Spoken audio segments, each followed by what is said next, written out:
Hola, ¿cómo están? Muy buenas noches, bienvenidas, bienvenidos a CNN Prime. Hoy nos va a acompañar el arzobispo de Santiago, Fernando Chamarie, aquí en el estudio de CNN Prime. Y hoy, no se los voy a adelantar por completo, pero hoy tenemos nueva sección en nuestro noticiero. El lunes, lo saben, dirección La Moneda. Y hoy, cambio de guardia. ¿Con quién? Todo eso lo van a descubrir a lo largo del noticiero.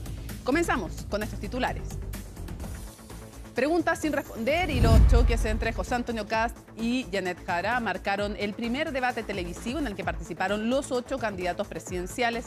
Desde Chile Vamos resaltaron el desempeño de Evelyn Matei, mientras que algunos analistas destacaron a Johannes Kaiser y Harold May Nichols como los mejores.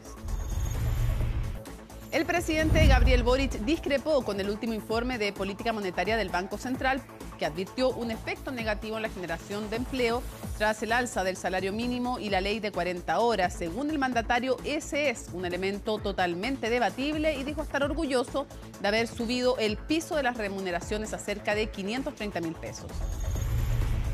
Con una ceremonia en La Moneda y la presencia de la destituida senadora Isabel Allende, el presidente Boric conmemoró el 11 de septiembre. El mandatario se comprometió a defender la democracia más allá de su gestión y anticipó que el Congreso despachará el proyecto que crea la figura de la persona ausente por desaparición forzada, ocasión en la que recordó los casos de José Buenante y Julia Chuñi.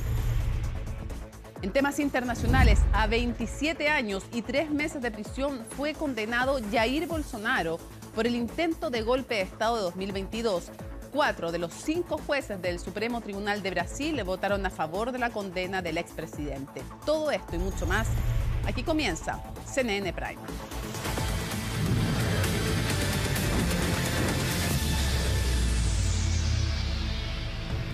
Comenzamos contándoles que 6 ciudadanos venezolanos fueron detenidos tras un operativo vinculado a una serie de secuestros, incluyendo el del exalcalde de Macul, Gonzalo Montoya. Pablo Figueroa nos cuenta todos los detalles.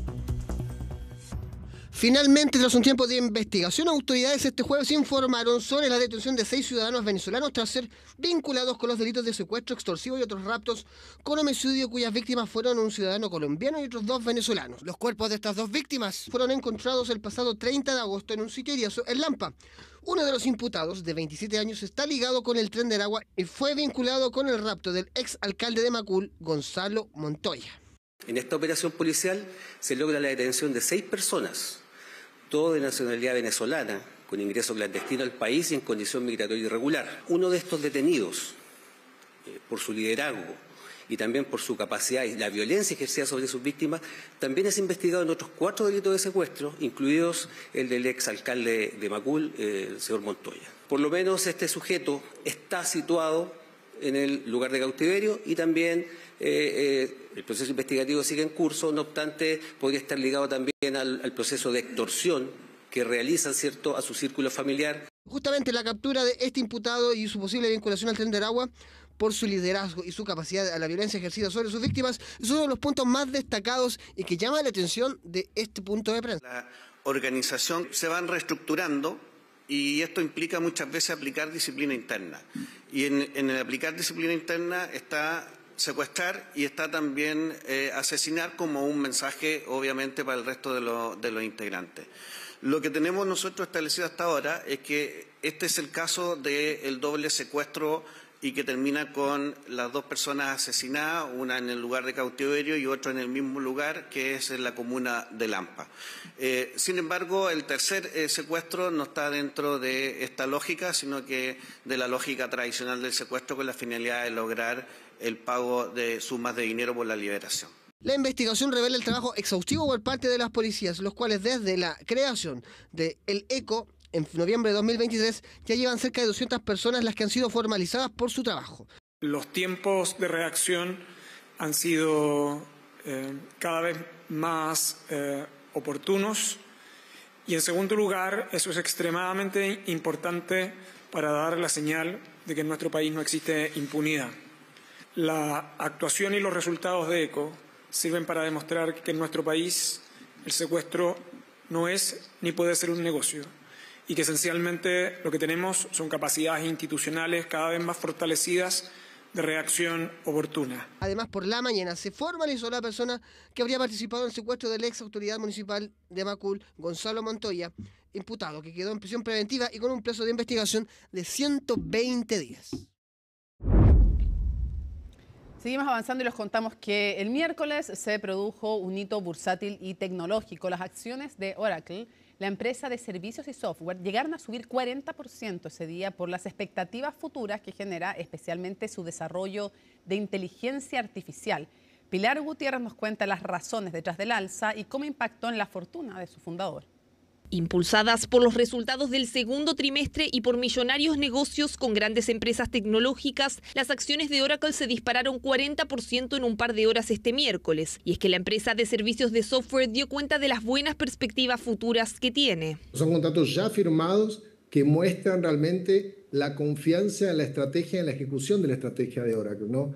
La estrategia de Oracle pasa por ser un AI company, una compañía de AI, y justamente la firma de estos contratos y la confianza de las empresas en nuestra compañía, realmente eso nos demuestra y nos da cada vez más fuerza de seguir ejecutando. Este salto tiene mucho que ver con las expectativas a futuro y no tanto con un resultado puntual. Los ingresos del primer trimestre crecieron un 10% interanual, que no justifica estas subidas tan grandes que ha tenido. Sin embargo, las proyecciones son las que realmente impactaron en el mercado. Eso que aumenten a 32.000 millones de dólares el próximo año, 73.000 el subsiguiente, 114.000 millones en 3 y 144.000 millones en el cuarto año. Al cierre del segundo trimestre, los ingresos de la empresa por servicios multicloud con Google, Amazon y Microsoft crecieron más de 1.500%. No solo eso, las obligaciones de desempeño restantes, que sirven como indicador de los ingresos futuros de la compañía, aumentaron 359%, equivalente a 455.000 millones de dólares. Sumado a eso, anunciaron un contrato por 300.000 millones de dólares con OpenAI. El contrato que cierra, por ejemplo, Oracle con OpenAI es uno de los más grandes del mundo relacionados a inteligencia artificial.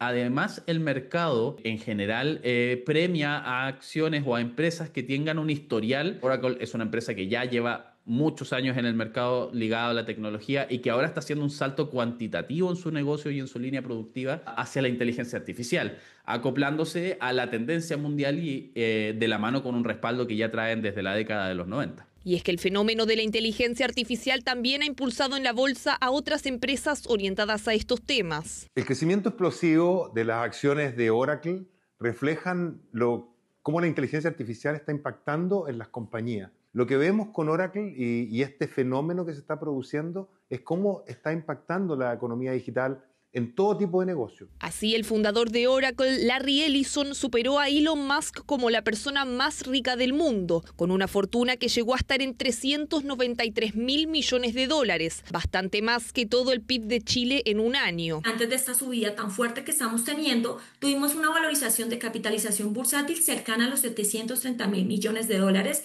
y pues ya con esta subida que estamos teniendo, nos estamos acercando a empresas bastante renombradas, digamos como Meta o Google. Estaríamos hablando cercana a una capitalización bursátil de 950.000 millones de dólares. Podríamos decir que es una de las empresas con mayor crecimiento, del más rápido que hemos visto para los últimos años. Con el auge de la inteligencia artificial y el uso de datos, veremos cómo las acciones de empresas del sector siguen siendo impulsadas. Son las 8:09. Después del primer debate que reunió a los 8 postulantes a la moneda, hay varios puntos que analizar, entre ellos los ganadores y perdedores. Expertos políticos aseguran que fue un encuentro parejo en general y coinciden en que Janet Jara fue una de las más débiles. Los detalles en el informe de Macarena Román. Cada uno fiel a su estilo. Así fueron llegando los 8 candidatos presidenciales al primer debate televisado para la elección del próximo 16 de noviembre. La primera en llegar fue la representante oficialista y del ADC, Janet Jara. Volví, claro. Lo que pasa es que me había arrestado porque a mí los empresarios no me pautean. Como no me financian mi campaña, definí que ya había ido demasiados debates de empresarios. Un debate que para algunos analistas no fue el mejor para la exministra. Incluso la catalogan como una de las más débiles del encuentro. En varias ocasiones no respondió las preguntas de sus contrincantes. No fue un desempeño bueno y a mí sí me preocupó que hubo varias preguntas que quedaron sin respuesta. Tuvo que ser estratégica ella en no responder todas las provocaciones, porque también tenía que guardar tiempo para los propios temas que ella quería hablar. Todos vieron en Jara al rival más débil y de alguna manera fue fruto de todos los ataques. Vimos una Janet Jara muy distinta a los debates de primaria. Por el contrario, desde el comando de Evelyn Matei aseguran que la ganadora fue la exalcaldesa, pero los expertos, más allá de catalogarla como triunfadora o perdedora, dicen que se notó el estreno de una nueva estrategia. Ella está en su derecho de probar otros estilos sin perder la esencia de lo que ella representa. Pero sin duda, uno de los momentos más tensos fue el que protagonizó Franco Parisi con Evelyn Matei, el candidato del PDG, mostrando imágenes de Sebastián Piñera y Augusto Pinochet, aseguró que la exalcaldesa los había traicionado, postura que reiteró un día después en redes sociales. Hermosa mañana, ¿no? Oye, cabros, les tengo un tema, a ver si se lo saben. Matei, en tanto, cuestionó la respuesta acotada de José Antonio Kast sobre cómo realizará un recorte fiscal de $6.000 millones. Por su parte, Jara tuvo un momento de tensión con el republicano, a quien le pidió no tildarla de mentirosa, ya que según ella, él sería quien usa bots y trolls. Nosotros tenemos que hacer un uso responsable y prudente siempre de todos los medios de comunicación y nosotros lo hacemos.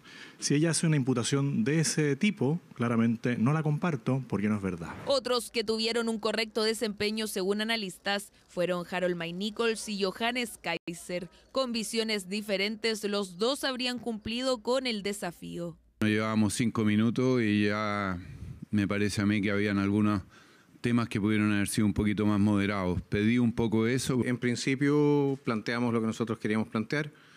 Nos faltó algo de tiempo para profundizar en nuestro programa de gobierno. Quienes tuvieron un papel esperable fueron los candidatos Eduardo Artés y Marco Enrique Sominami. Ambos repitieron las fórmulas de debates de campañas anteriores. Yo tengo principios que se aplican a una realidad concreta. Queremos democracia popular, no esta democracia en la medida de la billetera. Las demás candidaturas llevan 4 meses en campaña. Evelyn Matei fue proclamada hace 9 meses.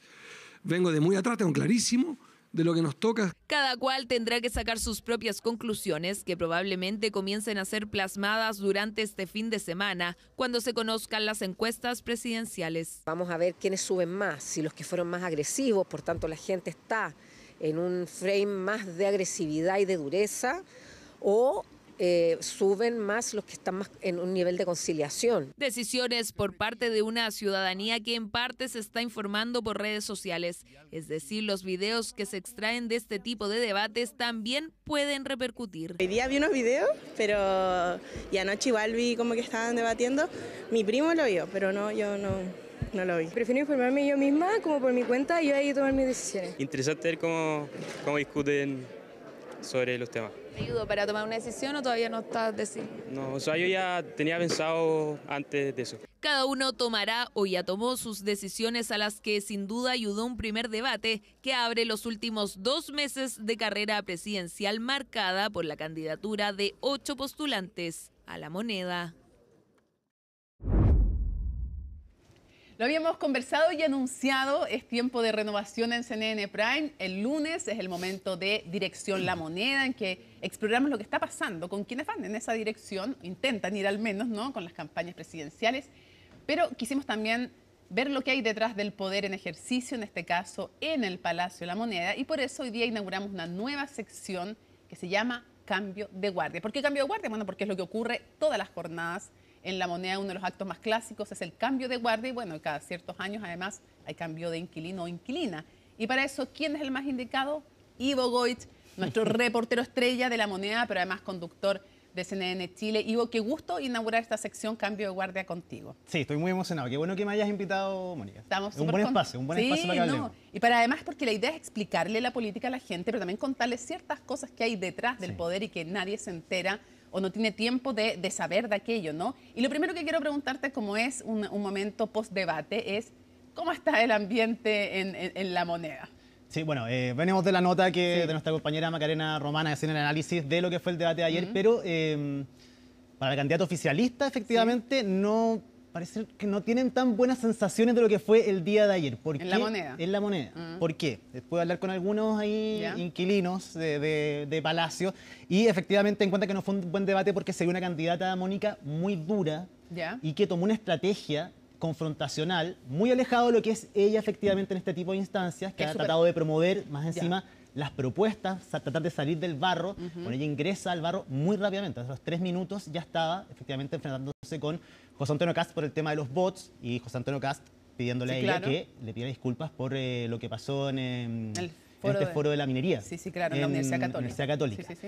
Bueno, inmediatamente cambió el rictus de la candidata. Era una candidata que pasó, lo que se le valora mucho, que es su, podríamos decir, el ángel que tiene, la carisma que tiene Janet Jara, que no es todo lo que tiene, efectivamente, tiene una candidata con mucho contenido, pero que eso cambió completamente y que eso tomó la rienda del debate. O sea, claro, o sea, como que bien que lo haga en un momento, pero que continúe siempre así. Pero que hay varios factores. Uno, dicen que efectivamente se está enfrentando directamente al menos a 3 contendores que la buscaban permanentemente. En este caso identifican a Johannes Kaiser, a José Antonio Kast y a Marco Enrique Ominami, que en ellos 3 se enfocó. Sí, con Evelyn Matei fue más cordial la cosa. Sí, entre ambas igual fue más cordial, no tuvieron un encuentro tampoco más allá de lo que han tenido por la prensa, por redes sociales. Tuvieron un cara a cara de debate. Sí, bueno, 3 candidatos que la atacaban. Ella respondía. Entonces, esa estrategia hizo que incluso Janet Jara perdiera tiempo respondiéndole y entrando en este juego. Entonces, no podía desplegarse, que es el concepto que ocupa. No se pudo desplegar se usa mucho a las anchas. Se usa mucho en el oficialismo. Hay ciertas palabras, como desplegarse. Sí, es bueno, esa es una que echaron de menos el día de ayer con no hubo despliegue. No hubo despliegue. Oye, dime la verdad. Están enojados con Marco Enrique Ominami, ¿no? Sí, enojados. Puede ser una molestia, pero también sorpresa, incertidumbre por lo que viene. ¿Por qué? Porque dicen que esperaban que fuera así. Él lo había adelantado anteriormente, que no lo habían invitado a la primaria, que lo habían apartado, bueno. Pero no saben hasta dónde. Hasta Artés la defendió en un momento. Sí, pero no saben hasta dónde puede llegar Marco Enrique Ominami. Entonces lo que piensan es que quizás con este debate Marco Enrique pueda medir cómo le fue a él, con esta estrategia de él. Entonces, de ahí en más, quizás, Marco Enrique, si le va bien, debería continuar en ese mismo, lamentablemente para la candidata Jara, debería continuar Marco Enrique en esa senda. Si es que no le va tan bien, quizás tienda a aflojar un poco y terminar siendo, se ha escuchado por ahí, una especie de bandejero del candidato oficialista que tenga más posibilidades. Pasó en las últimas elecciones, por ejemplo, con el presidente Boric, donde fue muy duro al principio, pero a medida que avanzaban los debates, se fueron como complementando y acercando más posiciones que las que se ven en el primer debate. Oye, a mí me dijeron, pero eso sí es verdad, que una de las cosas que les molestó, los tenía hasta acá, es que le decía ministra todo el tiempo. Sí, no, eso fue completamente premeditado porque fue desde principio a fin de este debate. Y lo otro que me dijeron que les había molestado mucho es que le sonríe, ¿por qué estás tan seria? Como remarcando lo que tú hablabas de ese rictus. Y en cualquier momento. Él estaba hablando, por ejemplo, con José Antonio Kast, miraba a Janet Jara y le decía, ¿pero por qué estás tan seria, Janet? Bueno, dicen que en todo caso es el primer debate, que tampoco hay que medirlo en eso mismo, que es el primer debate, pero que fue un debate difícil y van a tener que ver cómo mejorar esa estrategia para lo que viene. Al menos Archie, Anatel, al menos un canal de televisión más hará un debate, así que... Sí, por lo menos 3. Sí. Al menos 3 opciones más van a tener, pero dicen que este fue difícil, van a tener que cambiar esa estrategia. Ya. Avancemos entonces a lo que fue la noticia de la jornada 11 de septiembre. ¿Y por qué te lo pregunto? Porque obviamente es un tema, es una fecha sensible, es un tema difícil. El tema de derechos humanos se pretendía que fuera como parte importante del legado de este gobierno y sin embargo hay evaluaciones contradictorias al respecto, porque respecto al plan de búsqueda, por ejemplo, fue muy como el ícono de los 50 años, se dijo, en verdad, ¿por qué no fue lo más central? Correcto. Pero después hubo hartas críticas también de parte de organizaciones de derechos humanos y de alguna manera no sé cuánto han tenido y podido mostrar. Y además hubo personajes importantes. ¿Por qué partimos? Partamos por el ambiente. Muchísima gente en el Palacio de la Moneda el día de hoy. De hecho, el Patio de los Naranjos está completamente lleno de sillas que tienen un clavel roja cada una de estas sillas. Incluso hubo gente que se quedó de pie. Ese símbolo no toda la gente lo entiende, pero con eso se recuerda, entre otras cosas, a los detenidos desaparecidos. Correcto. Muchas agrupaciones, efectivamente invitados de agrupaciones de familiares de detenidos desaparecidos, de ejecutados políticos también. hartos políticos, abogados, gente que trabajó durante la dictadura por recuperar la democracia en nuestro país. Mucha juventud, algo que remarcó muchas veces el presidente Boric en su discurso, lo que le gusta, porque dice que depende de las futuras generaciones preservar esa memoria. Y que no termine aquí y que no quede en esta generación, en los que lo sufrieron y en la posterior, el recuerdo de lo que fue el golpe de Estado para no repetir la historia. Ahora, también es porque es una forma de continuar también con su influencia política también, hay que decirlo. O sea, hay algo también de eso. Una pregunta, ¿sí? ¿Fue invitada Janet Jara o no? No fue invitada Janet Jara y te tengo un dato importante. A ver, porque, esto es lo que nos encanta, porque, ojo, ustedes siempre en estas secciones de CNN Prime, en cambio de guardia, por ejemplo, con Ivo Goiz, se van a enterar de cosas que normalmente ni leyendo los diarios, ni escuchando radio, ni viendo en general los canales se enteran. Por eso tienen que haber cambio. Mira, vamos con la lista. Hice una lista de los invitados. Lo que ya se sabía era la invitación a los expresidentes. Lagos, sí. Frey, Bachelet. Sí. Lagos se retiró de la vida pública, el mismo lo ha dicho el presidente Ricardo Lagos. Eduardo Frey está fuera de Chile. Por agenda él no podía asistir a esto. Y Michelle Bachelet, hasta ayer en la tarde, Mónica, estaba confirmada su presencia. Tuvo un cuadro viral del cual no se pudo recuperar, decían. El día de hoy no está, por supuesto, en condiciones para poder asistir hoy en la mañana, así que tampoco fue. Había una persona invitada, Carolina Toá, quien no llegó tampoco el día. ¿En serio? Así es, estaba su hija, sí. Pero es bien, además, que es una figura muy emblemática porque su padre también, víctima importante de la dictadura, que tuvo también el cargo de ministro del Interior, pero de Salvador Allende. O sea, claro que es un ícono y no estuvo ella. Sí. ¿Y quiénes más no estuvo? Maya Fernández tampoco fue. Es cierto, la nieta, sí, pues la ex ministra de Defensa, que salió por la fallida compraventa de la casa de su abuelo, casa donde vive la ex senadora del Partido Socialista, Isabel Allende, quien entró del brazo del presidente el día de hoy hasta Senado. ¿Y se vio sincera esa reconciliación o no tenemos cómo saberlo? ¿Sabes qué? Se vio sincera. Bueno, entran juntos y acepta la invitación. No debe haber sido fácil volver a la moneda, enfrentarse a eso, efectivamente. Y se le tiró la prensa encima, ¿no?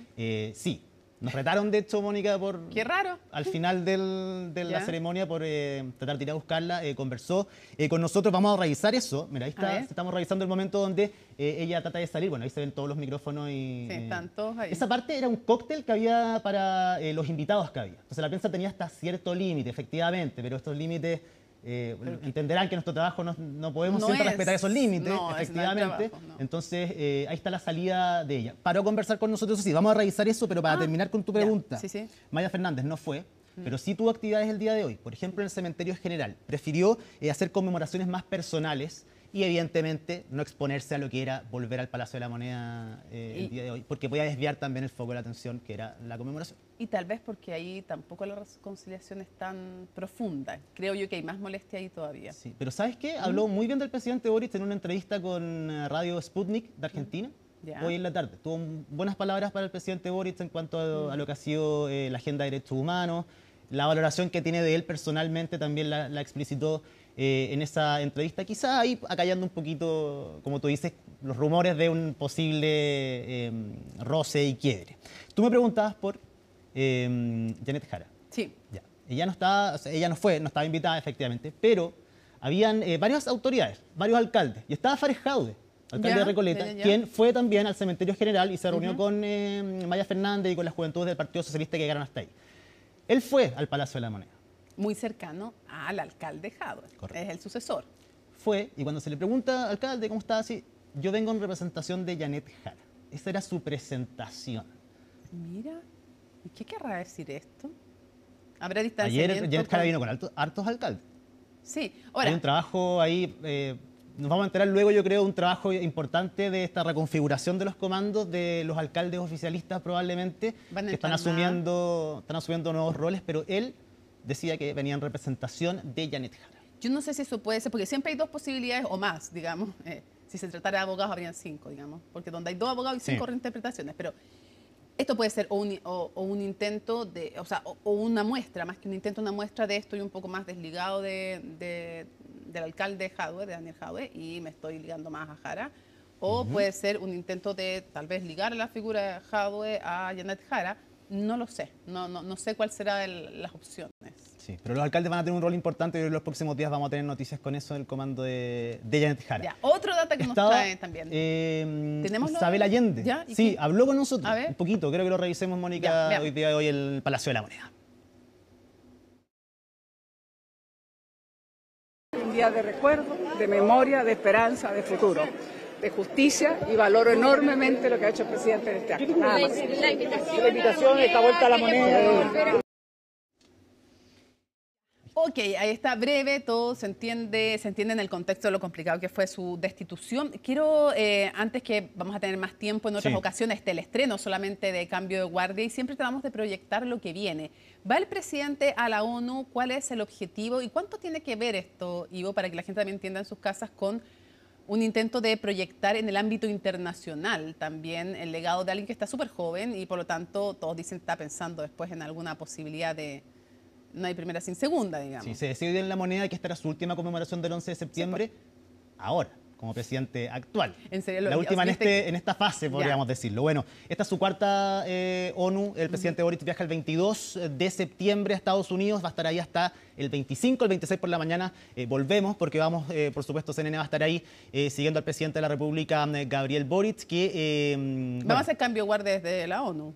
Este miércoles sí, miércoles 24. Porque hoy día estamos en jueves, pero normalmente va a ser... Los miércoles. Los miércoles. Así es. Y bueno, están los ejes de su discurso. Hemos estado viendo ahí que va a ser el presidente de la República, Gabriel Boric. Lo que se dice es que es un discurso que no va a variar mucho porque Chile ha sido consistente y él ha sido consistente en los foros multilaterales de establecer ciertos puntos, marcar ciertas condenas a regímenes totalitarios, a dictaduras también. Venezuela, Nicaragua. Y lo ha hecho, la situación en Gaza, en el territorio palestino, lo ha hecho desde la primera ONU. Pero esta vez dicen que como es el último discurso, se asume que podría ampliar un poco este aspecto del presidente Boric o sorprendernos con algo. Efectivamente dicen que este es el último y que se pierde menos que en cualquiera de los otros porque él ya va de salida. Sí. Pero igual hay que tener cuidado por la situación geopolítica, por cómo está Estados Unidos el día de hoy. El presidente ha sido muy crítico de la administración de Donald Trump, así que se podrían poner más énfasis en puntos nuevos. Uno de ellos tiene que ver con el énfasis que él va a hacer, que ya reconoció el presidente Boric, de la reforma al Consejo de Seguridad de Naciones Unidas. En su discurso eso va a ser uno de los ejes principales y además él dar cuenta de los desafíos que ha tenido Chile estos 4 años y exponerlos ahí. Que eso no le complica, o políticamente no le complica, le conviene porque en el fondo es como el país chico que quiere tener más voz en el concierto internacional de un Consejo de Seguridad donde hay 5 y esos 5 tienen poder de veto y si no quieren alguno de ellos, vetan todo. Pero los temas que va a exponer, Mónica, el presidente tiene que ver con el trabajo que se ha hecho con el crimen organizado y también los desafíos en materia de migración.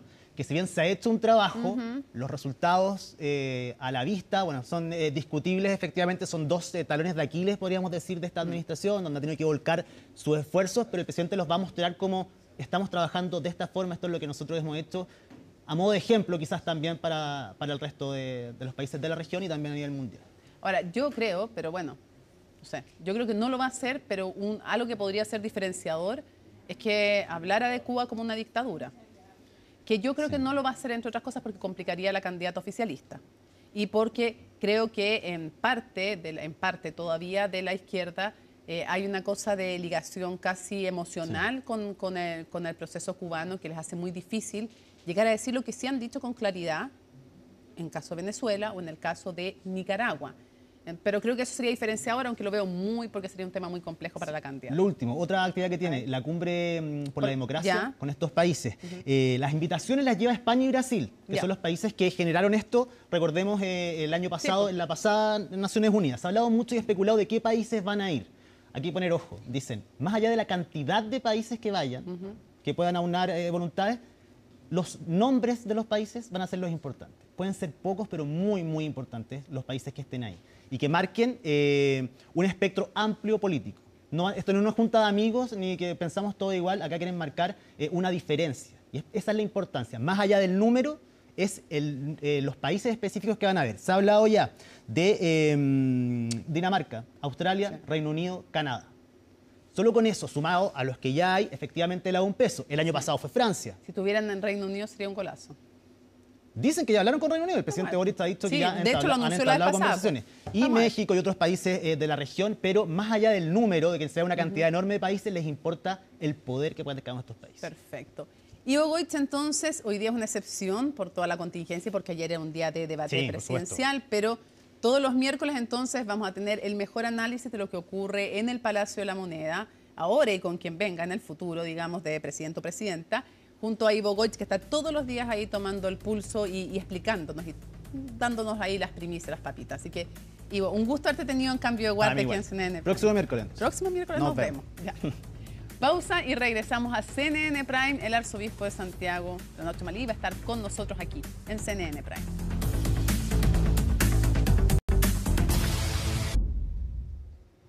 Lo habíamos anunciado, nos acompaña aquí en el estudio, en CNN Prime, el arzobispo de Santiago y cardenal además, Fernando Chomalí. Muchísimas gracias por estar con nosotros. Gracias por la invitación, Mónica. En vivo y en directo son las 8:38. Lo primero que quisiera preguntarle a modo de reflexión, hoy día es 11 de septiembre, ineludible preguntarle, ¿qué significa para usted el 11 de septiembre? Un dolor muy grande, una tristeza muy grande de ver tanta violencia y también un aprendizaje de cómo hacer para que nunca más acontezca algo así.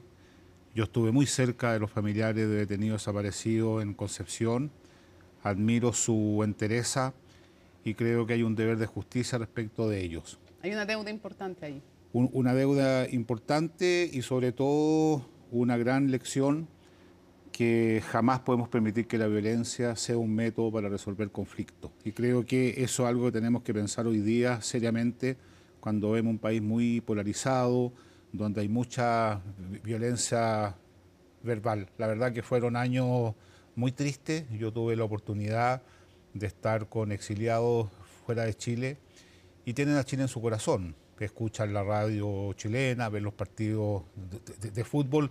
Hubo mucho desgarro en muchos sentidos y por lo tanto para mí hoy día ha sido un día triste, sin lugar a dudas. Se lo pregunto en el contexto también de una campaña donde este tema ha vuelto a surgir. Es evidente que es un tema importante en cualquier campaña presidencial. Quisiera preguntarle, ¿usted cree que tienen razón quienes sostienen, incluso más allá de la campaña presidencial, que el 11 de septiembre era inevitable? ¿Puede ser inevitable la violencia? A ver, yo no soy un comentarista de lo que dicen los candidatos. Eso pero se lo digo en general, porque no es un tema solo de candidatos. Sí. Lo han dicho a lo largo de la historia de Chile, ha sido un tema de constante disputa. Sí. No, yo pienso que tenemos la espalda suficiente, la tradición suficiente para haber resuelto esto de otra manera. Y pienso que ahí faltó una mirada más de futuro. Pero faltó diálogo, ciertamente. Siempre tenemos que dialogar. De hecho, el Papa Francisco siempre hablaba del diálogo, el diálogo. Y sobre todo, algo que yo he tratado de transmitir hoy día, que nadie tiene 100% la razón, ni nadie está 100% equivocado. Nadie es bueno y nadie es malo. Vamos caminando todos juntos para construir una sociedad mejor. En ese contexto, el 11 de septiembre no era inevitable. O sea, yo pienso que bajo ningún punto de vista se puede permitir tanta muerte, tanta arbitrariedad también que hubo, que hoy día ya gran parte de las personas lo reconocen. Yo pienso que hay que ser más cuidadoso respecto a eso, pero yo miro para el futuro. Y en ese futuro quiero preguntarle por lo siguiente, porque otro de los temas que no solamente ahora, ha sido permanentemente un tema, es el tema de la verdad, la justicia, y después, ¿qué trato se da a quienes son condenados por violación a los derechos humanos? Usted, la gente creo que no sabe, pero usted hizo un documental junto a familiares de detenidos desaparecidos. Entonces tiene una cercanía con este tema. Pero hay otro que empieza a surgir y que surge cada cierto tiempo. Hubo un proyecto de ley también en el Senado. Han habido otras iniciativas antes respecto de... Y hay propuestas también, porque una cosa es indulto, otra cosa es beneficios para los violadores de derechos humanos. Y hay distintas posturas, desde sí porque creo que no están bien juzgados, y otros dicen sí solo en casos de enfermedad extrema o no sé. No hablo yo del tema de la incapacidad mental, porque hoy día en la legislación chilena, para violadores de derechos humanos o para cualquier persona que haya delinquido por otras razones, existe un mecanismo en el caso de enajenación mental. Entonces, quisiera preguntarle cuál es su postura. Ayer conversamos en este mismo lugar con el ministro de Seguridad, ex ministro de Justicia. Él decía que él creía que sin arrepentimiento y sin colaboración en la búsqueda de la verdad, en ese contexto estoy diciendo, él pensaba que no era buena idea. A ver, ¿Qué piensa usted? A ver, lo que pasa es lo siguiente. Yo he estado en muchas cárceles, también por supuesto en Punta Peuco, Colina 1, Colina 2, Penitenciaría, y evidente que en las cárceles chilenas las condiciones que hay actualmente se violan los derechos humanos por la pobreza que hay, por las políticas públicas al respecto, y en ese sentido quiero hacer un homenaje a Gendarmería por el esfuerzo que hacen de sacar a esas personas adelante. Y creo que hay personas que están viviendo situaciones muy inhumanas. Uno, en general, dice usted, en las cárceles en Chile. En general, bueno, de hecho hay mayores de 90 años en las cárceles chilenas, de 80 años. Entonces el tema es el siguiente, una persona pierde su dignidad y la dignidad no la pierde nunca, nadie, porque la da Dios. Y evidentemente que si el Estado no es capaz de cuidar a una persona, sobre todo si está enferma, yo creo que la familia tiene todo el derecho. Incluso yo mismo ofrecí la Fundación Las Rosas para que esas personas puedan pasar sus últimos días. Es decir, impunidad jamás, eso que quede muy claro, lo he dicho en todos los tonos, pero creo que las sociedades van creciendo humanamente cuando hay clemencia, y esa es la postura que tengo yo, y me parece que es la más adecuada, considerando que, desde mi perspectiva, podemos perder la libertad, pero lo que no podemos perder es la dignidad, y ahí sin lugar a duda que hay condiciones muy, muy complejas. Y no solamente los adultos mayores, sino que también los jóvenes. Yo estoy muy impactado, tuve una reunión con las personas encargadas de protección de la niñez, y el año 2024 nacieron 135.000 niños y 146.000 niños están bajo protección que llega por los tribunales de justicia. O sea, protección viene entre comillas. Vamos, sí, bueno, sí. Pero, o sea, a lo que trato de decir en el sistema de protección, que vamos para atrás. Pero perdón que me devuelva un poco, porque yo no quiero malentenderlo y quiero entender bien el alcance de lo que usted me dice. Usted, a personas que han violado los derechos humanos, ¿les daría algunas salidas alternativas, como que pasaran el resto de su condena en sus casas? ¿En qué casos? Yo pienso que las personas que están gravemente enfermas, como en los últimos días, dice usted. Gravemente enferma, pero sobre todo el concepto es otro. El concepto es aquellas personas que el Estado no les puede garantizar que se les respete su dignidad. Me parece que de toda lógica que tengan otro tipo de condena aunque hayan violado los derechos humanos. Lo que pasa es que también se le están violando a ellos, pero impunidad jamás. Yo creo que es muy importante que se sepa la verdad. Nosotros hemos trabajado en eso.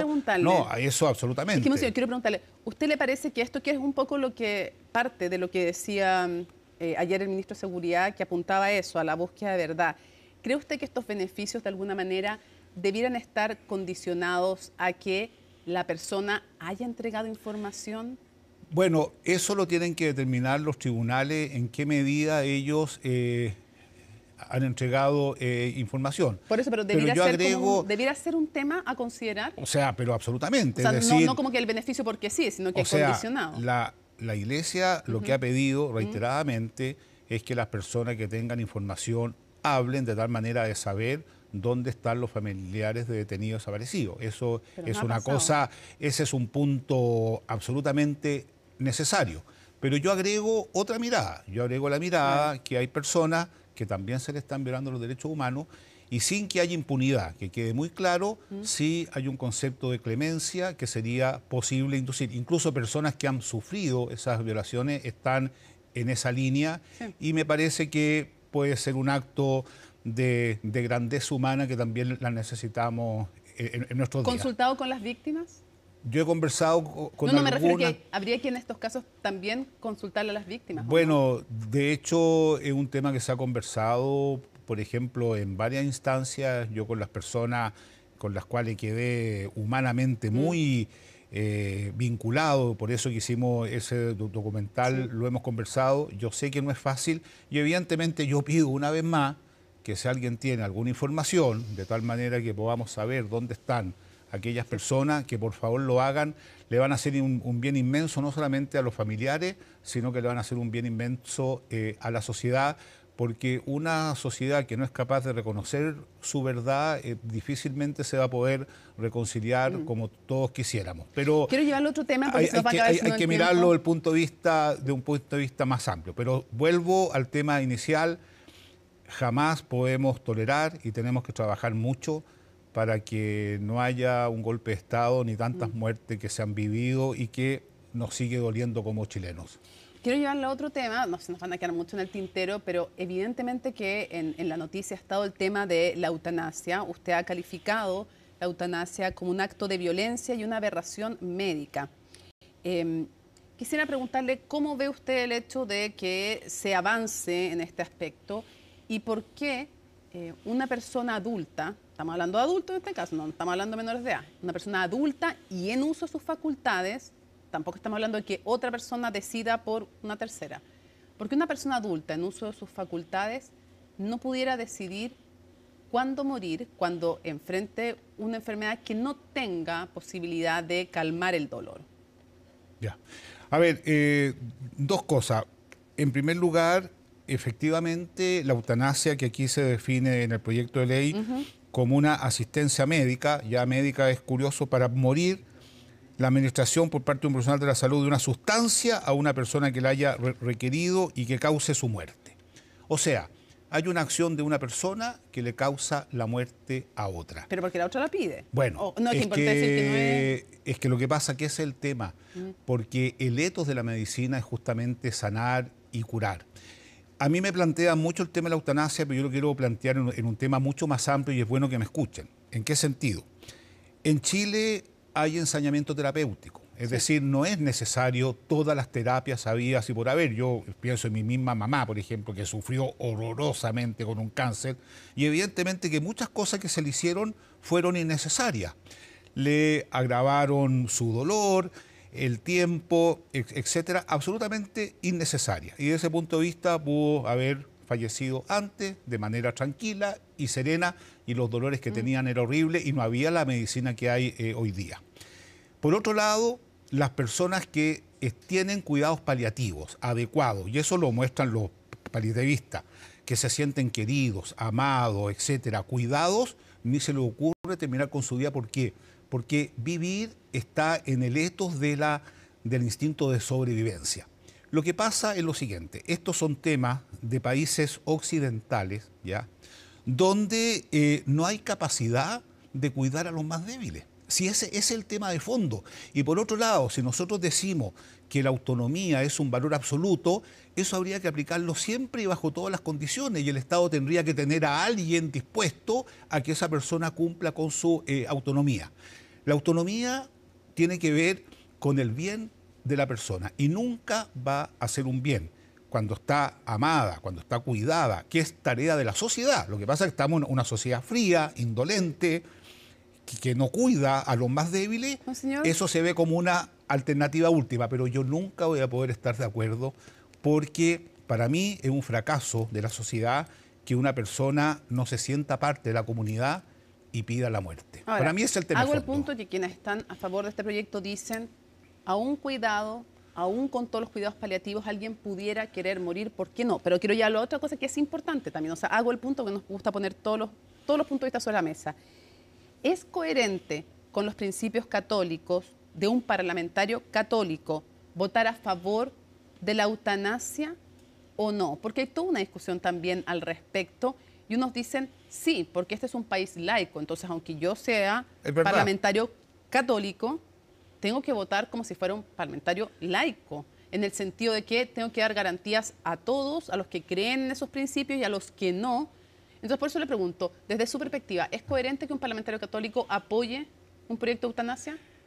No es coherente, absolutamente no, porque evidentemente que está en el corazón de la enseñanza de la Iglesia el mandamiento de cuidar la vida, está, y ahí evidentemente la eutanasia, como se entiende, una acción que elimina a alguien, no está dentro de las deletos católicos. Pero yo digo lo siguiente, que eso también es culpa nuestra, porque no hemos sido capaces de formar adecuadamente a aquellas personas. No estaría de acuerdo con usted, Huenchumilla, por ejemplo, o Juan Luis Castro, que dicen, somos parlamentarios católicos y no vemos ningún conflicto en esto. Pienso que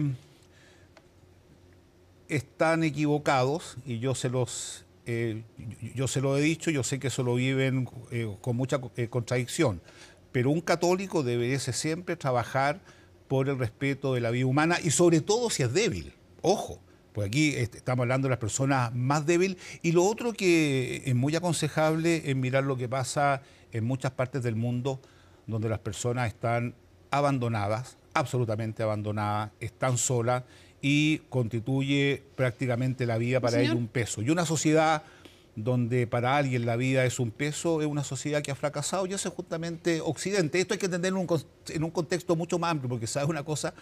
En las culturas, por ejemplo, las culturas mapuche, árabe, etcétera, no se le pasaría por la mente a alguien ni siquiera pensar terminar con la vida. ¿Por qué? Porque nos reconocemos como una comunidad, somos parte de una comunidad, y por eso que el Papa Francisco hablaba de los descartados. Quiero preguntarle de otro tema, que es la legislación de aborto sin causales con límite de tiempo. Pero aquí quiero preguntarle, ¿qué le parece? Hay dos cosas, una que puede parecerle bien, me imagino, y otra que me imagino que no le parece bien, pero quisiera su fundamentación. Primero, ¿qué le parece que el gobierno haya puesto urgencia a este proyecto de ley y si usted lo lee en el contexto de un año electoral? A ver, yo no me quiero referir al contexto del año electoral porque sería entrar en hacer disquisiciones políticas, pero evidentemente que me parece pésimo que un gobierno, sea el que sea, le ponga suma urgencia a una ley que me parece que es tremendamente injusta. Yo creo que lo que nosotros tenemos que hacer en primer lugar es valorar nuestras propias vidas. Yo creo que nadie sabe la dificultad que tuvo nuestra propia madre para tenernos, no tenemos idea, y sin embargo aquí estamos. Y creo que es muy importante darle oportunidad a las personas a que vivan. Y esto lo digo también con una cierta consecuencia, porque nosotros tenemos muchos lugares donde acogemos a las mujeres que tienen embarazos difíciles, donde son injustamente tratadas por la familia, por la sociedad, eso lo reconocemos. Y justamente nosotros las acogemos, y también porque tenemos mucho trabajo con personas con síndrome de Down, que entre paréntesis en Europa ya no nacen. Entonces, sí, también hay una cierta coherencia entre lo que nosotros decimos. Lo único que planteamos es lo siguiente: no nos creamos dioses, pensando que podemos decidir respecto de quién no nace o quién no nace. No creamos dioses diciendo que cuando nosotros creemos que tenemos el derecho a morir ahora o mañana o pasado y ponemos la tecnología. No somos dioses. Estamos llamados, la vida es un gran misterio, es un gran regalo, acojámosla. Y yo creo que el talante de una sociedad se mide en la capacidad que tiene de acoger a los más débiles, porque curiosamente, Mónica, y a mí eso me pone en telejuicio el modelo que nosotros tenemos, donde se valoran a las personas exitosas, a las personas inteligentes, las personas que están postradas no tienen ningún valor, las personas que están en el útero materno tampoco, y son justamente los que tienen que ser más cuidados. Sí, ahora, ojo, que quienes respaldan el proyecto de eutanasia o el proyecto de aborto sin causales no necesariamente son personas que no le ven valor a esas personas, sino que tienen otros argumentos distintos a los suyos, como la autonomía, por ejemplo, para defenderlo. Pero no me quiero quedar sin preguntarle, usted estaba de alguna manera, no sé si contento es la palabra, quiero saber cómo estaba, qué le parecía el hecho de que en el programa de gobierno de la candidata oficialista, Janet Jara, no se hubiera incluido, por lo menos en estas bases programáticas, el proyecto de aborto sin causales. ¿Qué le había parecido eso? Voy a responder eso, pero antes quiero volver al tema de la autonomía. La autonomía del ser humano es una autonomía limitada, porque si nosotros creemos que la autonomía es un valor absoluto, tendríamos que ser tolerantes con cosas que son intolerables. No, me refiero respecto a la propia vida, de cuándo terminar la vida. Pero tampoco, porque nosotros somos seres sociales. Yo no tengo derecho respecto a la gente que me quiere o que me respeta a decir, ¿sabe? Yo no quiero vivir. Yo lo que eso nos interpela. Si a mí un amigo me dice, mira, yo no quiero vivir, yo quedo interpelado. ¿De qué manera yo lo hago parte de la comunidad? En relación a los programas de los partidos políticos y de los candidatos, yo no me voy a pronunciar. Lo que sí vamos a hacer nosotros... ¿No estabas de alguna manera como esperanzado o satisfecho con que no estuviera este tema? No me voy a pronunciar, pero lo que sí vamos a hacer nosotros, como Conferencia Episcopal, vamos a escribir un vademecum donde vamos a dar algunos puntos de vista, donde creemos que sería lo mejor pensando en el futuro del país. Y déjame hacer una pregunta en ese sentido. No, por favor. Usted, porque usted será el obispo, porque usted es ciudadano. Sí, claro. Cuando usted vota, ¿considera este tipo de temas, los planteamientos de los candidatos en este tipo de temas, como algo relevante a la hora de decidir dar o no dar su apoyo a una u otra candidatura? Y ese consejo de lo mismo como usted, no estoy pidiendo que me diga su preferencia, sino que si usted lo considera y si usted llamaría a los ciudadanos a que consideren la postura de estos temas como algo relevante, porque hoy día no se están ni tocando. Sí, mira, yo te voy a decir a quién le voy a dar mi voto. ¿Te interesa? Ya, pues. Yo te lo voy a decir. Mira, Puesto que me va a chutar para el córner. No, algo muy concreto. A ver. Yo le voy a dar mi voto a la persona que me diga cómo ve este tema. Estuve en Colina 2. Vi a un interno que estaba con su señora y una guagua de 1 año en brazo. Un hecho hermoso, precioso. Yo me acerqué, lo saludé, realmente conmovedor. Él en la cárcel, la señora lo va a ver con su hijo, abrazado. Los saludo, etc. Y yo me fui con la siguiente idea. Voy a trabajar arduamente para que ese niñito de 1 año vaya a la universidad cuando tenga 18 años y no vuelva a la cárcel. Es decir... Es que todos los candidatos le van a decir que ellos proponen cómo hacerlo, así que van a tener que dividir su voto en 8. Pero, ¿cómo? Y para eso hay un elemento fundamental. Me chuteó al córner. No, sí. Absolutamente no. Yo te voy a decir cuál es el elemento fundamental. Una revisión absoluta del modelo económico que nos rige, que gira en torno a la producción, a la competencia y al consumo. Ese sistema no funciona. ¿A usted le gusta cuando plantean, porque por deja ejemplo, gente de lado. disminuir la edad de imputabilidad penal a los 12 años, por ejemplo? ¿Le gusta eso o no? Es que todo eso es punitivo. La pregunta que yo me haría ¿No es... le parece útil? O sea, es que eso no ayuda. Lo que ayuda es lo siguiente. ¿Qué está pasando en la escuela? ¿Qué está pasando que hay deserción escolar? ¿Qué está pasando que muchos niños llegan a sus casas en las tardes solos? ¿Qué está pasando con la natalidad? ¿Qué está pasando que la gente no tiene esperanza y no quiere comprometerse? Hay un tema que no quiero dejar fuera, en que a usted le ha importado harto. Para reflexión final, migración. Uno de los 3 temas más importantes para la gente para decidir su voto. Ya. Usted es hijo de migrantes. Nieto. Yo soy nieta también. De lo cual me siento muy orgulloso. Yo soy muy orgullosa nieta de migrantes también, sí. Pero quiero preguntarle ¿cómo ha visto usted que se trata en general? Sé que no se puede pronunciar por algún candidato, a pesar de que me había prometido que me iba a decir por qué ni iba a votar, pero bueno. No, ya le dije, el que me dé la garantía que ese niñito va a entrar a la universidad. Esta es la peor chuteada al córner que se ha hecho en este noticiero, pero en fin, la más mala que me han hecho, pero Migración, porque nos queda nada de tiempo. Monseñor, quiero preguntarle cómo ve usted el debate sobre migración en esta campaña presidencial, en que se han escuchado cosas como minan la frontera, se ha escuchado cosas como campamentos de retención de migrantes, que los hijos de migrantes irregulares no tengan acceso a educación o a salud, los de migrantes irregulares, que los de migrantes regulares no tengan prioridad por sobre los chilenos porque los sistemas están colapsados. Retenerlos en campamentos, como le decía, hasta poder expulsarlos. A ver, no lo interpretes mal lo que te voy a decir, pero los más pobres de Chile están atendidos por hermanas de la India. En la cárcel, en la penitenciaría de Santiago, el médico es venezolano. Los alcaldes de los países, de las comunas más pobres, me han dicho que el 80%, 90% de los médicos son venezolanos. Por lo tanto, yo creo que tenemos que tener otra mirada y mucho más respeto con los migrantes. Incluso uno tiene que hacer a los demás lo que queremos que nos hagan y no hacer a los demás lo que no queremos que nos hagan. Tenemos muchos chilenos que en situaciones complejas han migrado y yo creo que no quisiéramos ver a ninguno que está amputado por una mina, no quisiéramos ver a ninguno que esté recluido en esos espacios. Por lo tanto, yo sería mucho más cuidadoso. Al respecto. Y además, desde mi perspectiva teológica, los seres humanos, antes de ser venezolanos, chilenos, etcétera, somos seres humanos Y eso nos da una dignidad que debe ser muy, muy custodiada. Y lo otro es lo siguiente. Las políticas migratorias tienen que ser ordenadas. Absolutamente sí. Sí, se entiende eso. Pero hay un principio de sobrevivencia fundamental que el que quiere tiene que salir de su país. No es que quiera, lo va a hacer sea como sea. Y esa ha sido la experiencia de tu abuelo, de mi abuelo y de tantas personas que han migrado. Por lo tanto, yo creo que falta una mirada más amplia, incluso más, una mirada de futuro. El 2050, con la tasa de natalidad que tenemos, nos guste o no nos guste, en Chile la gran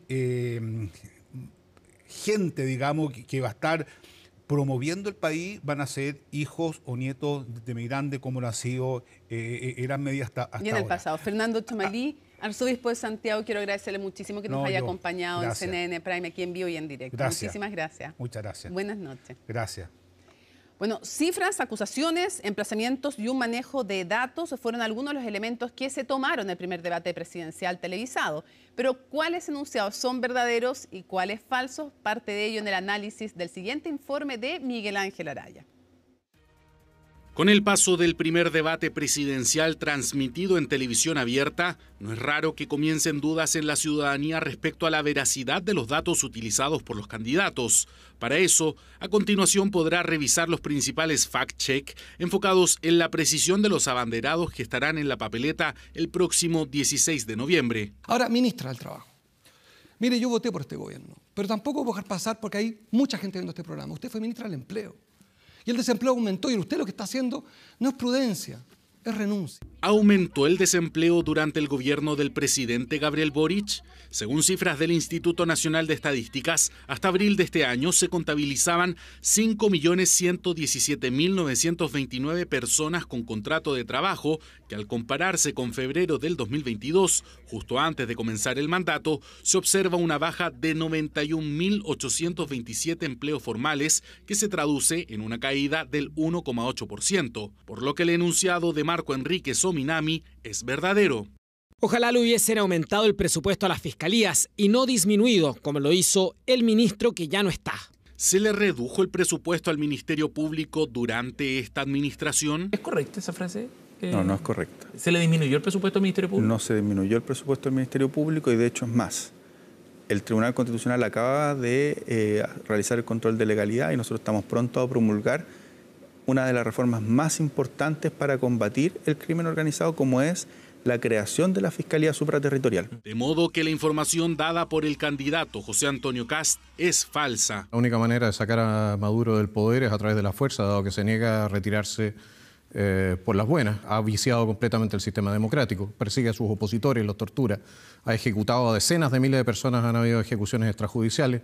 ¿Hay registro de ejecuciones extrajudiciales en Venezuela? Según el Observatorio Venezolano de Violencia en Bolívar, a marzo del 2022 se reportaban al menos 17 víctimas de ejecuciones extrajudiciales, además de los informes que denuncian violaciones a los derechos humanos y crímenes al derecho internacional de organismos como la ONU y Amnistía Internacional, por lo que la información entregada por el candidato Johannes Kaiser es correcta. La unidad de análisis financiero entregó pruebas en el 60% de los casos de lavado de activos a la Fiscalía con condenas. ¿Es certera la cifra entregada por la candidata Janet Jara? Lo cierto es que en base a la revisión del último informe estadístico del año 2024 de la UAF, en un 62% de los casos de lavado de activos con sentencias condenatorias entre 2015 y 2024 se utilizó información de inteligencia financiera de la Unidad de Análisis Financiero junto a las herramientas del Ministerio Público, como el alzamiento del secreto bancario autorizado por un tribunal. Es así como la frase de la exministra Jara cabe dentro de las imprecisiones. Efectivamente, lo que uno encuentra, hay sí frases que son derechamente falsas, pero hay muchas que son imprecisas. Y yo creo que esas son las más confusas para la ciudadanía, cuando la frase suena muy potente, pero en realidad una palabra hace toda la diferencia respecto del resultado. Y eso pasa mucho en seguridad, y yo diría principalmente en seguridad y en algunos casos en migración, que es un tema que empezó a hablarse más ahora que hace 2 meses atrás. Más que mentira, yo creo que a lo que aluden más por lo general son cifras que tienen que ver como tú decías, con seguridad, muchas con empleo, economía. En general, eso yo diría que son los dos tópicos, los dos temas que más se abordan en este tipo de conversaciones, de diálogos entre los candidatos. Entre polémicas y desencuentros terminó el primer debate televisado. Habrá que esperar a los siguientes foros para saber si el vencedor será la información o su contraparte, la desinformación. El Banco Central reafirmó que el alza del salario mínimo y la reducción de la jornada laboral han tenido un efecto negativo en el empleo. Al respecto, el presidente Boric dijo no estar de acuerdo. De ello nos cuenta Natalia Muñoz. La crisis del mercado laboral presiona la inflación. Es que actualmente contratar un trabajador es más caro que antes, y esto debido a reformas al empleo que ya están rigiendo. El banco ha sugerido distintos elementos para explicar esta evolución del mercado laboral. Se incluye en esta explicación el aumento de los costos laborales, producto de un conjunto de leyes, salario mínimo, reducción de jornada, pero hay un conjunto de leyes que están detrás. Según el último informe de política monetaria, el ente emisor evidenció cómo estas reformas han encarecido la contratación, siendo el fuerte aumento del salario mínimo el que más ha incidido hasta ahora, principalmente en las pequeñas empresas. Análisis que el gobierno no está de acuerdo. Tengo una discrepancia respecto a la visión que plantearon en el IPOM sobre las consecuencias de políticas sociales que han sido importantes, como el aumento del salario mínimo, en particular esa y su relación con el desempleo. Pero es una cuestión totalmente debatible, que me parece legítimo poner en el debate. Pero según el ente emisor, si se compara el mercado previo a las reformas, sí se ratifica la afectación. Ratifican que hay un efecto por el lado de la oferta. Algunos de ellos son ya miran la oferta en general y no en particular uno de los elementos de costo que pueda estar. Ratifican que la dirección del efecto está, que hay una magnitud del efecto que está allí presente, pero también el recuadro se hace cargo de decir no es lo único que está pasando en el mercado laboral, hay que mirar más que eso. Señales mixtas de sectores como la construcción que continúan rezagados y poca creación de empleo también son parte del deterioro. Yo creo que las autoridades han actuado sin tener conciencia del problema que tiene el mercado laboral, porque si lo hubieran hecho, habrían tomado en cuenta las advertencias que se hicieron cuando se levantó la idea de adelantar el reajuste del salario mínimo, o incluso el hecho de las alertas que se dieron, aún con una gradualidad de la implementación de las 40 horas. La empresa tiene que buscar, ¿cierto?, cómo ajustar al final del día sus costos para poder seguir siendo financieramente sostenible, por decirlo de una forma, ¿no? Y muchas veces los impactos uno los ve por el lado de la planilla de remuneraciones, pero también para poder ir financiando esto, también puede recurrir al alza, traspasarlo a precios. Alza de precios que terminan pagando los consumidores y además lo pagan los trabajadores, ya que el Banco Central indica que el aumento de los costos laborales podría haber incidido en la aceleración de la automatización y la destrucción de puestos de trabajo. Vendedores de tiendas y de entradas, cajeros, actividades de secretariado, asistentes de contabilidad, han visto disminuidas sus ocupaciones. Estas alzas de costos salariales por hora desalineadas de la productividad laboral pueden haber acelerado los procesos de automatización en algunos segmentos. Aún falta que las reformas se implementen en su totalidad. El próximo año se reducen 2 horas más la jornada laboral. Se suma un 1% adicional a la cotización con cargo al empleador por la reforma de pensiones y el salario mínimo estará en 539.000 pesos. Estos son incrementos de salarios, en particular el salario mínimo, que si se siguen repitiendo con esa magnitud, claramente el mercado laboral se va a resentir. Yo creo que ahora la labor es dejar que los salarios reales empiecen a crecer a tasas más consistentes con la productividad a largo plazo, de forma de que el empleo pueda también agarrar un poco más de vuelo en esta economía que está creciendo un poquito más rápido. Dado que hemos tenido la inflación también por harto tiempo, por sobre el 3%, sería muy cuidadoso antes de cantar victoria con la convergencia de la inflación, y en eso se entiende también el tono de cautela del Central. Presiones inflacionarias que obligaron a que el Central corrigiera al alza la inflación de este año. Ahora se proyecta que el IPC cerrará en 4%. Seguimos avanzando por estos días. En nuestro país están los referentes mundiales de cirugía bariátrica y metabólica. La Clínica Las Condes, sede de este congreso, realizó, por ejemplo, una cirugía con un robot con inteligencia artificial. Y además se efectuaron transmisiones en vivo de intervenciones quirúrgicas con una tecnología que nació de un equipo de chilenos, tema que reportó María Luisa Carrión. Vamos a presentar un caso de cirugía en vivo de una gastrectomía en manga.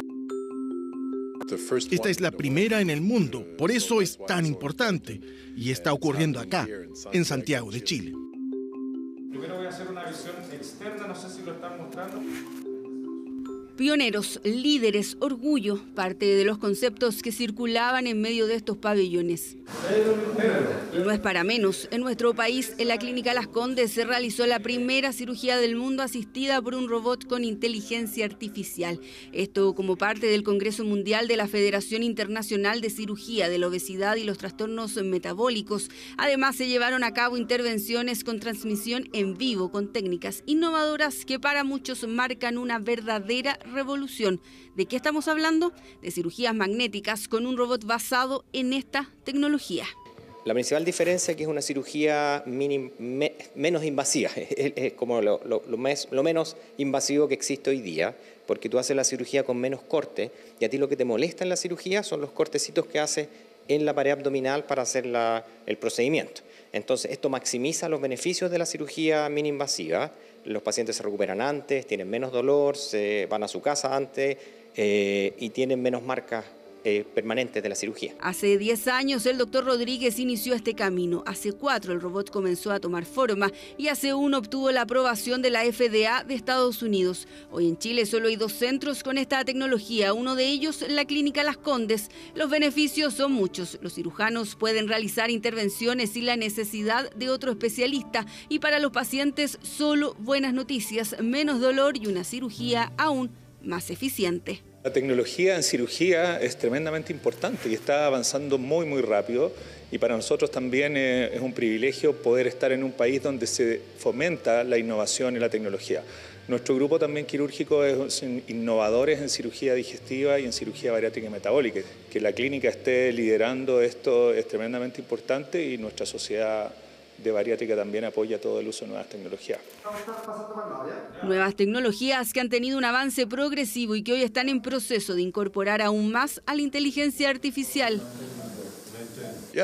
Sí, es una revolución. Pueden verlo, soy mayor. Comencé con cirugías abiertas y luego tuvimos una revolución en los 90 con la cirugía laparoscópica, haciendo pequeñas incisiones con instrumentos similares a lápices. Pero ahora los imanes hacen conexiones sin suturas, sin engrapado. Entonces, esto es una nueva revolución que está comenzando en cirugías. Y comenzando en Chile, nada más y nada menos. Nuestro país es foco hoy mundial de discusión en torno a cirugía bariátrica y metabólica. Hace 10 años que el Cono Sur no era sede del Congreso IFSO, que reúne a los principales exponentes, dejando a nuestro país en una posición privilegiada. No hay lugar en el planeta más importante hoy para hablar de los nuevos tratamientos para enfrentar la obesidad, una enfermedad que afecta a millones de personas en el mundo. Ahora hay terapias combinadas. Tú sabes que los medicamentos han ingresado en forma muy importante en el tratamiento de la obesidad, como así los tratamientos modernos, cirugía bariátrica, cirugías con robot, tratamientos combinados, medicamentos más terapias un poco más invasivas, así que la verdad ha sido fantástico todo lo que estamos aprendiendo acá y creo que es un honor para todo Chile que nosotros seamos los anfitriones de este congreso. Más de 2.500 asistentes de todas partes del mundo y de diferentes especialidades se dieron cita en Chile por primera vez y reconocen en nuestro país a uno esencial en esta materia que busca hacer frente a una enfermedad que se ha vuelto un problema mundial y de salud pública. Mañana se define si la Supercopa se puede jugar este fin de semana. El duelo que en primera instancia se iba a realizar en enero de este año, a 9 meses aún no ve la autorización. Los detalles en la nota de Felipe Gallardo. Así luce el Estadio Santa Laura solo días de la Supercopa. Obras en las luminarias del estadio completamente paralizadas por orden municipal. Aún hay vestigios de los trabajos a horas de la inspección de la delegación presidencial, donde hay una orden clara. Ningún evento masivo, esto aplica al fútbol, pero también puede aplicar a un concierto, se puede realizar en un establecimiento que se encuentre en obras, fundamentalmente porque tiene que ver con el resguardo de la seguridad interna de las personas, una aglomeración de personas, y en segundo lugar, en la seguridad externa a los recintos. El reconocimiento y posible aprobación del recinto se llevará a cabo este viernes a partir de las 10:30 de la mañana. Desde Unión Española confían que estará todo en regla. Se validó completamente el estadio, ya no hay obras, como le dicen, y estamos terminando de limpiarlo, las pocas cosas que nos quedaban todavía que sacar.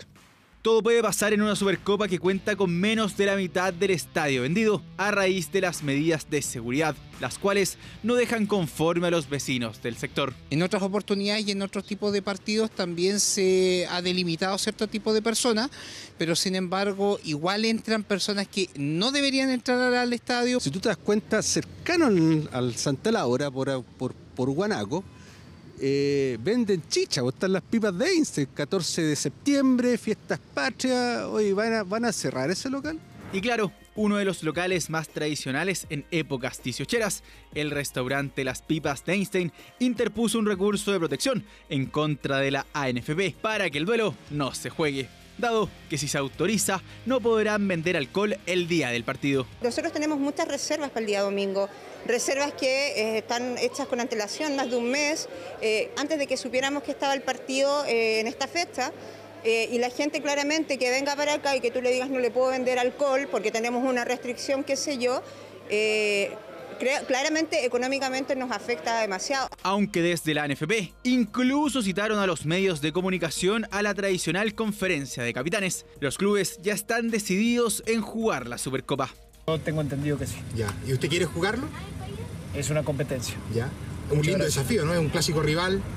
Deme chance, yo me paré a respetar, es una linda competencia, estamos trabajando, nos estamos preparando para tal cual es.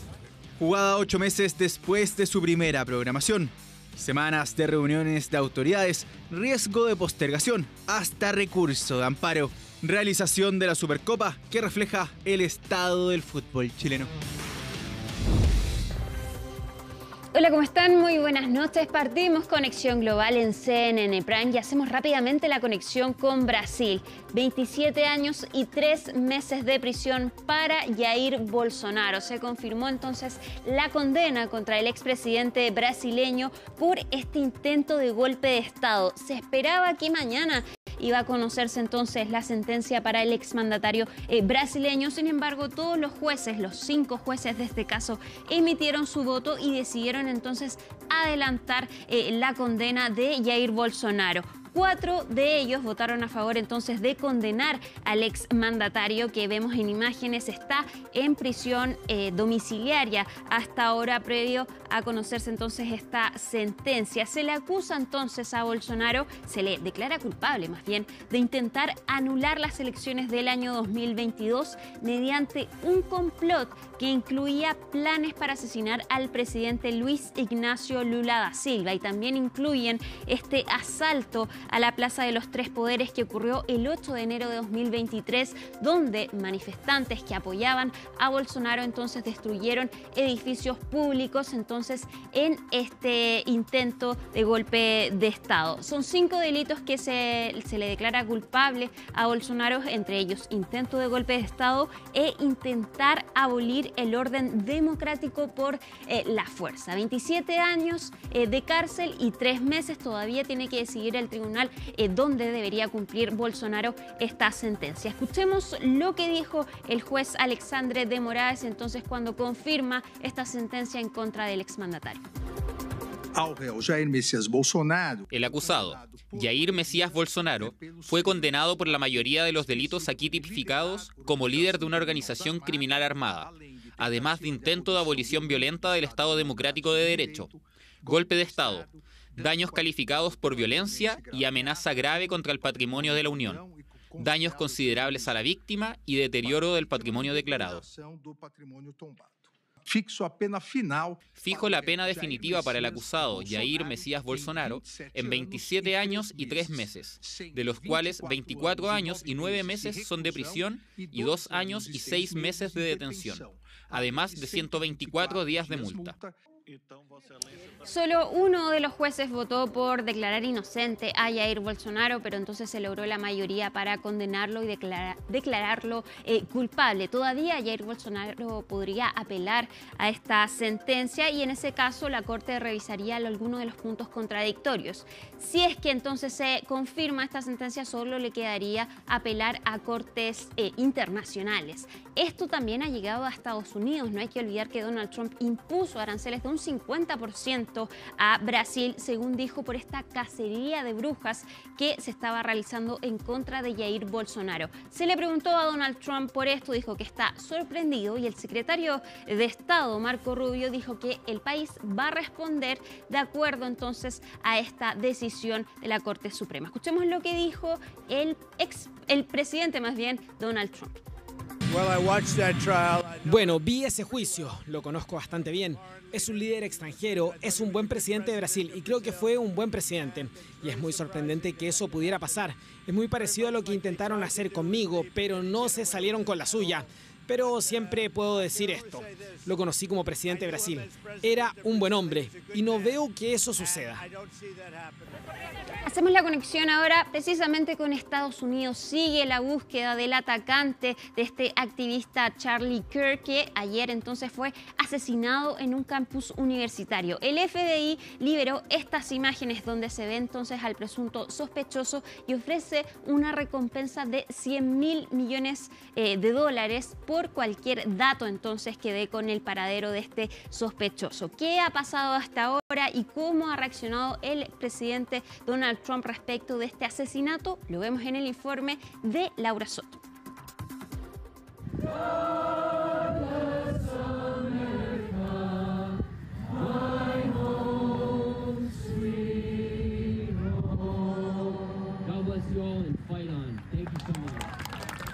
La conmoción sigue presente en Estados Unidos tras el asesinato de una de las voces más influyentes de la era trumpista. El atentado contra Charlie Kirk no solo impactó por su crudeza, también reflejó la vulnerabilidad que enfrentan las figuras mediáticas y políticas.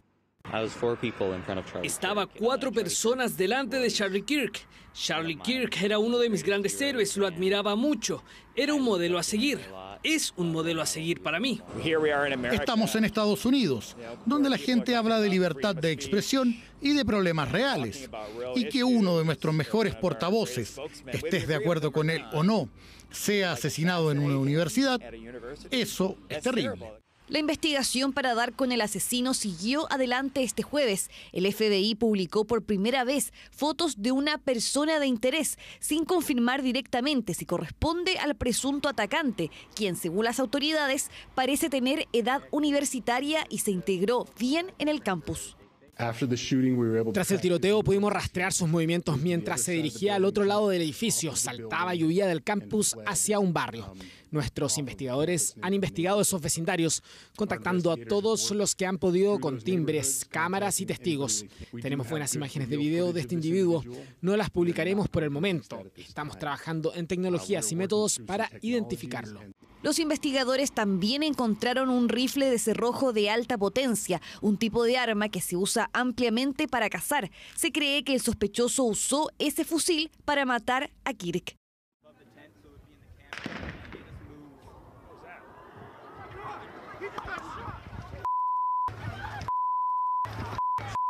Han surgido nuevos videos del momento del ataque, como una transmisión en vivo que se estaba desarrollando sobre el evento en la Universidad de Utah Valley, desde una pasarela elevada con vista a la plaza donde estaba el activista conservador.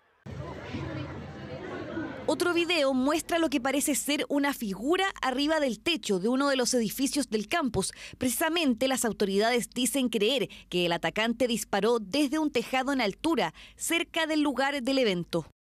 Anything on the investigation or anything on the latest that you've heard from the FBI or Cash Patel? They've reported to me so far pretty much what you're seeing in the news is what it is. They have a virtual manhunt out there, so we'll see what happens. We hope we get them. En honor a su amigo y aliado cercano, Donald Trump anunció que le otorgará de forma póstuma la Medalla Presidencial de la Libertad a Kirk, el reconocimiento civil más importante en Estados Unidos. Charlie fue un gigante de su generación, un defensor de la libertad, una inspiración para millones de personas. Lo extrañamos mucho, pero no me cabe duda de que la voz de Charlie y la valentía que infundió en los corazones de innumerables personas, especialmente jóvenes, perdurarán.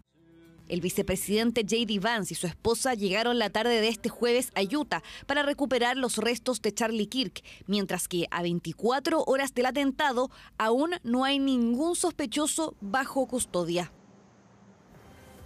Y corrijo la cifra, son $100.000 los que ofrece el FBI entonces por cualquier dato para dar con este sospechoso de asesinar a Charlie Kirk en Estados Unidos. Vamos a cambiar de tema y hacemos la conexión ahora con Europa porque Polonia insiste que la OTAN tiene que actuar ante la amenaza rusa por la incursión de drones rusos en territorio polaco, en espacio aéreo polaco. 19 drones entraron al espacio aéreo polaco y junto con la OTAN y aviones polacos lograron derribar estos equipos. Según Rusia, solo fue un ataque, un ejercicio militar y no tenía la intención de atacar a Polonia. De todas maneras, este último país insiste en que hay que actuar frente a la amenaza rusa y de hecho convocaron una reunión de urgencia del Consejo de Seguridad de la ONU.